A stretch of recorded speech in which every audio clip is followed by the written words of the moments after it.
ठरलं. तर मग मालिकेच्या आजच्या भागामध्ये अर्जुन हा आता इन्स्पेक्टर सावंत यांच्याशी बोलत असतो. तेवढ्यातच ना, आता तिथे पोलीस स्टेशनला एक लहान मुलगी अर्जुनला दिसते. अर्जुन विचारतो की ही लहान मुलगी नेमकी कोण आहे. त्यावर इन्स्पेक्टर सावंत म्हणतात की ही लहान मुलगी नाही सुद्धा हरवलीच आहे. खरं तर आपले हे सगळं सिस्टम झाल्यानंतर मी तुम्हाला बोलणारच होतो की एकदा ना या लहान मुलीसोबत सुद्धा बोलून घ्या, म्हणजे हिची रवानगी सुद्धा मला असं वाटत की आपण आहे ना असल्या आश्रमामध्ये करायला हवी, कारण मला या सगळ्या गोष्टी अशाच वाटतात. उघाच आहे ना, आपण वेळ घालून उपयोग नाहीये असं देखील आता म्हटलं जातं.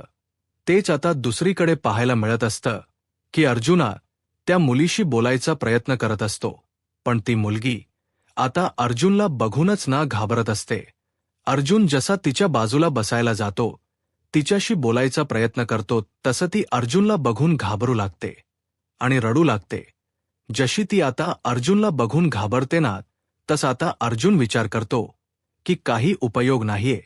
मग आता या मुलीशी आपण बोलून आपण आता काहीतरी करायला हवं. तेच आता इकडे अर्जुनला इन्स्पेक्टर सावंत म्हणत असतात की बघा ना सायली मॅडमना यायला जमलं तर त्यांना विचारांना येता येत का. मग आता अर्जुनही विचार करतो की सायलीलाच इथे बोलवून घ्यावं. मग आता तो सायलीला फोन करायचं ठरवतो. सायली खरं तर आश्रमामध्ये असते, तिची नेहमीचीच काम चालू असतात. मग आता अर्जुन सायलीला म्हणत असतो की सायली तुला अर्जंटमध्ये पोलीस स्टेशनला यायला जमेल का. सायली विचारते की काही प्रॉब्लेम झाला आहे का. अर्जुन म्हणतो की एवढं काही सिरियस नाहीये, पण जरा येणं थोडं काम होतं असंही आता तो म्हणू लागतो. आता त्याने एवढं सगळं सांगितलं म्हटल्यावर इकडे आता सायली बोलत असते की ठीक आहे, मी लगेच येते. सायली आता इकडन जायला निघालेली असते आणि मधुभाऊंना सुद्धा सांगत असते की मधुभाऊ आम्ही ना मी जरा पटकन जाऊन येते. मग मधुभाऊ विचारत असतात की काय कुठे चालली आहेस. त्यावर मधुभाऊंना ती म्हणत असते की ह्यांचा कॉल आला होता, त्यांनी अर्जंटमध्ये पोलीस स्टेशनला बोलावलं आहे. मधुभाऊ सुद्धा घाबरतात, कारण त्यांनाही वाटतं की काय झालं असेल. पण सायली मधुभाऊंना समजावते आणि मधुभाऊंना सांगत असते की काही झालेलं नाहीये, सहज बोलावलं आहे, पण गेल्यानंतर समजेल काय आहे ते. मी इथे जाऊन मग आता मुलांनी जी काही चिंच बोर कैरी आणलेली असतात ना ती सुद्धा मुलं आता सायलीला जाताना देतात. सायली आता हे सगळं काही आपल्या बगेमध्ये ठेवते आणि आता तिकडन जायला निघते. तेच अर्जुनच लक्ष बरोबर त्या मुलीकडे असतं की नेमकं काय काय चाललं आहे. काही गोष्टी या सगळ्यांकडे बरोबर लक्ष असतं आणि तेव्हाच ना अर्जुन आता बघत असतो. मग ती मुलगी जी आहे ती शांतपणे बसलेली असते. ती मुलगी शांतपणे बसलेली असतानाच ना अर्जुनच्या मनामध्ये प्रश्न येत असतात. अर्जुन आता सायलीची वाट बघत असतो की कधी एकदा सायली येते आणि सायलीशी बोलून घेता येते, याचीच वाट तो आता बघत असतो. तेच आता दुसरीकडे पाहायला मिळतं की सायली आलेली असते आणि सायली आता अर्जुनला आल्या आल्या विचारते की काय झालं आहे, एवढं अर्जंटमध्ये का बोलवून घेतलं. त्यावर आता अर्जुन सांगत असतो की ते बघ. मग आता अर्जुनच्या समोरच सायली त्या छोट्या बाळाला पाहते आणि मग हे सगळं बघितल्यानंतर आता मात्र ते छोट बाळ जे आहे ना ते सायलीकडे बघत असतं. मग आता सायली म्हणते की किती गोड आहे हे. मग आता सायलीला अर्जुन बोलत असतो की हो तेच तर ना, ही मुलगी खूपच गोड आहे, पण ही मुलगी आता आता खरं तर ना आपल्याला भेटली आहे. खरं तर ती हरवली आहे हे देखील आता अर्जुन जो आहे तो आता सांगू लागतो. मग आता हिला कोणाचा आधार नाहीये, हिला आता आपल्याला सांभाळावं लागणार आहे असं देखील आता अर्जुनच म्हणणं असतं. अर्जुन म्हणतो की आपल्याला हिला आश्रमात घेऊन जावं लागेल. त्यावर आता सायली म्हणत असते की ठीक आहे ना, घेऊन जाऊया आपण, काही हरकत नाही, पण त्याआधी तिच्याशी बोलायला हवं, तिला बोलतं करायला हवं. असोही आता सायली अर्जुनला बोलत असते. सायलीने अर्जुनला या सगळ्या काही गोष्टी बोलल्यानंतर मग इकडे आता सायली त्या मुलीसोबत बोलायचा प्रयत्न करत असते. ती मुलगी ना आता शांत बसलेली असते. तिला आता काही समजत नसतं. पण त्या मुलीला बघून ना सायलीला तिचे जुने दिवस आठवतात. जसं की सायली जेव्हा लहान असताना हरवली होती तेव्हा या मुलीप्रमाणे छोटीशी होती. पण आता या मुलीशी डायरेक्ट कसं बोलायचं म्हणूनच सायलीना आता बगेमध्ये तिने काही कैरी वगैरे आणलेली असते ना खायला, ती बाहेर काढते जेणेकरून मुलगी ती सुद्धा खायला लागेल ना आणि तीही विचारेल हा विचार आता ती करू लागते. तेच आता या सगळ्या गोष्टी होत असतानाच ना तिने आता आपल्या बॅगेतनं जी कैरी काढलेली असते आणि ती खायचा प्रयत्न करते ना, तेव्हा ती लहान मुलगी आता सायलीकडे बघत असते. सायलीकडे जेव्हा ती आता लहान मुलगी बघते ना तेव्हा आता सायली त्या मुलीला सुद्धा विचारते की तूही ही खाणार का. त्याबरोबर ती मुलगी हा असं म्हणते. खरं तर आता त्या मुलीला सुद्धा ते कैरी वगैरे खायची आवड निर्माण झालेली असते. तेच आता दुसरीकडे पाहायला मिळतं की ती मुलगी ना एवढे दिवस तर आता शांत होती, काहीच बोलत नव्हती. पण आता अचानक ना ती आता सायलीने तिला हे सगळं दिल्यानंतर ना बोलायला तिने सुरुवात केलेली होती आणि त्यामुळेच ना आता सायलीला सुद्धा बरं वाटत होतं. मग सायलीकडे जे जे काही होतं ना खायला, म्हणजेच बिस्किट त्याचबरोबर कैरी बोर हे सगळं काही त्या मुलीला खायला देते. कारण त्या मुलीला सुद्धा ना खूप जास्त भूक लागलेली होती. सायलीने जसं तिला खायला दिलेलं होतं ना तसं तिने आता या सगळ्या काही गोष्टी खायला सुरुवात केलेल्या होत्या आणि त्याच वेळेला सायली जी आहे ती त्या लहान मुलीकडे एकटक बघत बसते. तिचे आता त्याच्यावर ना काही नजर हटत नसते. कंटिन्यू तीच बरोबर लक्ष असतं. तेच आता इकडे सायलीला त्या मुलीबद्दल वाईट वाटत असतं. कारण सायलीला तिचे दिवस आठवत असतात. सायली सुद्धा लहान असताना तिच्यासोबत नेमकंच सगळं काही घडायचं आणि हे सगळं काही आठवल्यानंतर इकडे मात्र आता जी सायली आहे ना तिला दुसरं काही सुद्धा सुधरत नसतं. सायली आता अर्जुनला म्हणते की तिला आता आपल्याला आश्रमामध्ये घेऊन जायला हवं. अर्जुन म्हणतो की हो, माझा सुद्धा तोच विचार आहे की तिला आश्रमात घेऊन जायचं आहे. याचसाठी बायको मी तुला बोलावलं. मग आता ती जर आपल्यासोबत मिळून मिसळून राहत असेल तर तिलाही घेऊन जायची गरज आहे. मग दुसरीकडे आता अर्जुन म्हणत असतो की बघूया आपण आपल्या परीने ना जेवढे जमतील ना तेवढे प्रयत्न बायको करून बघूया. तू एकदा तिच्याशी बोलून बघतेस का ती आपल्यासोबत यायला तयार आहे का. मग आता त्यात सायली जी आहे त्या मुलीशी बोलायचा प्रयत्न करत असते आणि ती म्हणत असते की माझ्यासोबत तू एका आश्रमामध्ये येशील का. तिथे छान छान लहान लहान मुलं आहेत. मग आता त्या मुलांसोबत तू घ्यायला तिथे येणार आहेस का. बोलला येशील ना. मग तेव्हाच ना ती मुलगी सुद्धा होकार देते. ती म्हणत असते की हो. मग आता सायलीला तेवढंच हवं असतं. सायली ही खूप जास्त खुश झालेली असते. सायली म्हणत असते की चला फायनली आता आपण ना हिला आपल्याबरोबर घेऊन जाऊया. हेही आता ठरलेलं असतं. तेच आता ती लहान मुलगी सुद्धा सायलीचा हात वगैरे धरून यायला तयार झालेली असते. त्यामुळे सायलीला अर्जुनलाही आवडतं की ती मुलगी आता आपल्यासोबत यायला तयार झालेली आहे.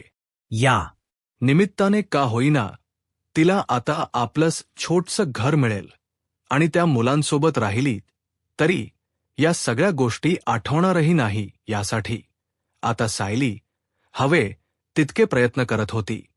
तेच आता दुसरीकडे सचिनने एका इन्स्पेक्टर धुमा यांना भेटायला बोलावलेलं असतं आणि त्यांना पैशांचा पॉकेट वगैरे देऊन तो आता शांत करायचा प्रयत्न करत असतो. त्यावर आता इन्स्पेक्टर धुमाय जे आहेत ते मात्र खूप जास्त खुश असतात. कारण त्यांना पैशांचं पाकिट सचिनने दिलेलं असतं. तर सचिन आता त्यांना सांगत असतो की माझं कामही तुम्ही करून द्या. नाही तर बघा. मग आता सचिनला ते म्हणत असतात की फक्त काम सांगा, काम होईल म्हणून समजा, असंही आता म्हटलेलं असतं. मग आता नेमकं काय काम आहे हे आता सचिन त्यांना सांगतो आणि त्या मुलीचा फोटो दाखवतो. त्या मुलीचा फोटो दाखवल्याबरोबर आता हे काय करायचं आहे. मग आता ही मुलगी विकायला आपल्याला द्यायची आहे, पण यासाठी त्या तिच्या फॅमिली मेंबर्सबद्दल तो आता सांगू लागतो. म्हणजे जो फॅमिली मेंबर त्यानेच उभा केला आहे आणि तोच घेऊन तुम्हाला आश्रमात जायचं आहे. हे सगळं काही अशा पद्धतीने करायचे, या सगळ्या गोष्टी सांगितल्या जातात. मग आता ह्या अशा सगळ्या गोष्टी जेव्हा सांगितल्या जातात ना, तेव्हा मात्र आता इकडे असणारा जो सचिन आहे आणि राकेश हे आता त्या धुमायाला सगळं प्लॅनिंग व्यवस्थित समजावून सांगतात. आणि मग हे सगळं प्लॅनिंग समजावून सांगितल्यानंतर त्याला लहान मुलीचा फोटो सुद्धा आता दाखवला जातो. आणि मग जे पहा फोटो वगैरे दाखवला जातो ना, तेव्हा कुठे जाऊन ना, इकडे आता तो धुमाय जो आहे तो सुद्धा म्हणत असतो की चांगली गोष्ट आहे, तुमचं काम होईल, आपण आपल्या परीने प्रयत्न करूया, सगळ्या काही गोष्टी हळूहळू का होईना जमतील. हेही आता म्हटलेलं असतं. तेच आश्रमामध्ये सायली त्या लहान मुलीला घेऊन येते. तेच मधुभाऊ आणि बाकी इतर सुद्धा ना त्या लहान मुलीकडे बघू लागतात, कारण त्या सगळ्यांना ती छोटीशी लहान मुलगी खूप जास्त आवडलेली होती. मग तेव्हाच मधुभाऊंना सायली सांगत असते की मधुभाऊ ही ह्यांना ना पोलीस स्टेशनमध्ये सापडली म्हणून, तर यांनी अर्जंटमध्ये बोलवून घेतलं. मग आता काय करायचं, तर आता या मुलीला आपण या आश्रमामध्येच ठेवायचं. आता या सगळ्यांबरोबर जेवढी लहान मुलं असतात ना, त्या सगळ्यांसोबत आता सायली त्या मुलीची ओळख करून देते. आणि मग आता सायली ही त्या मुलांना सांगत असते की तू व्यवस्थित बोलायचं, व्यवस्थित या सगळ्यांसोबत खेळायचं. मग आता त्या मुलीवर सुद्धा श्वेताच बारीक लक्ष असतं, कारण ही मुलगी सुद्धा आश्रमामध्ये नवीन आलेली होती. दिसायला सुद्धा खूपच गोंडच होती आणि या सगळ्याकडे बरोबर लक्ष होतं त्या वेदाचं. तेच आता तिथे चैतन्यही असतो. चैतन्यही तिथेच असल्यामुळे ना आता समजत नसतं की कसं काय करायचं. सायली म्हणत असते की काय हो चैतन्य भाऊजी, तुम्ही जिकडे तिकडे असतातच की आता काही गोष्टी इकडे मुद्दा म्हणून सायली बोलत असते. अरे सायली, जेव्हा हे सगळं काही बोलत असते ना, तेव्हा मात्र आता अर्जुनला आणि त्यासोबत मधुभाऊ जे आहेत त्यांना आता सायलीला सरप्राईज द्यायचं असतं. त्याचबरोबर कुसुमही आता सायलीला सायली मॅडम वगैरे बोलत असते. मग सायली विचारते की काय चाललेलं काय आहे नेमकं. मग आता तेव्हाच ना सांगितलं जातं की काही नाही, सहज म्हणून. मग आता तेव्हा सायलीला म्हटलं जातं की जरा थांब तरी. आणि मग सायलीसाठी सरप्राईज जे आहे ते ओपन केलं जातं. सायली जेव्हा आता ते सरप्राईज बघते ना, तेव्हा सायली म्हणत असते की यामध्ये काय आहे. मग आता सायलीला म्हटलं जातं की तू उघडून तरी बघ, उघडून बघितल्याशिवाय तुला कसं कळणार आहे आत काय आहे ते. मग आता जेव्हा तिला ते उघडून बघायला सांगितलं जातं ना, तेव्हा ती हळूच आहे ना ते उघडून बघते. मग तेव्हा ते व्लप उघडून बघितल्यानंतर ना तिला खूप जास्त आनंद होतो आणि मग ती म्हणत असते की हे सगळं काय. मग आता सायलीला सांगितलं जातं की हो, ह्या सगळ्यासाठी तुला आम्ही सांगत होतो, आवडलं का सरप्राईज, असं बोलून आता तिच्या हातामध्ये ते दिलं जातं. मग देवासना सायलीला आता या आश्रमाची जबाबदारी दिलेली आहे आणि त्याचसोबत आता हे आश्रम पूर्णपणे सायलीला चालवायचा हक्क, अधिकार आता मधुभाऊंनी मिळून दिलेला आहे.